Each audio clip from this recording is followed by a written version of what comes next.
Good day mga utala. So nasa Budulworks tayo. Shoutout sa mga kapatiran ko o sa GSVR. So nandito tayo sa Budulworks. Merong isang customer taga Batasan Hills. So ang pangalan ng utol is nakakalasing.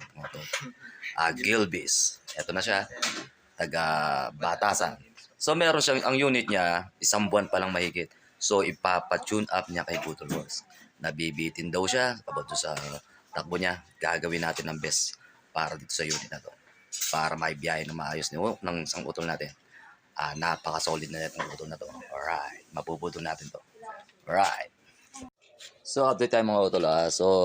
Sigma 250. Isang buwan pa lang mahigit. So, ayan. Palalakasin at patitipirin natin. So, ayan. Nabuksan na ng isang utol. Ayun ang car. Ayan. Kinakalkal na. So, ito yung unit niya. Ayan. So, update tayo mamaya mga utol kung ano yung magiging response nito. Alright. Good day mga utol. So ito na. Nagawa na natin, na-tune up na natin. Nag-tappet clearance tayo. So ito na naka-dextrose na. Naka-tappet clearance tayo. Tsaka nag-set ang utol ng Navy carb na 30mm. So ito na, na-set na natin. So push start natin. Okay. Ayan na. Nag-count na.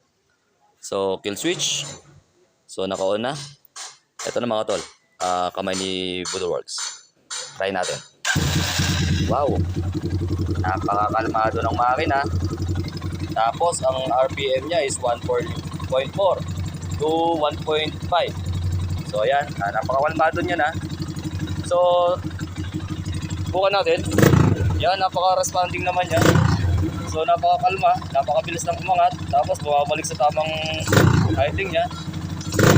So gusto kong birahin mga utol, kaso problema naka SC siya na 5. So konting-konti lang, bigyan natin ng konti. So ayan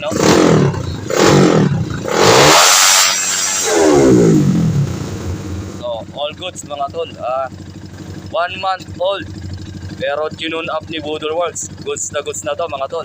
Alright, update lang.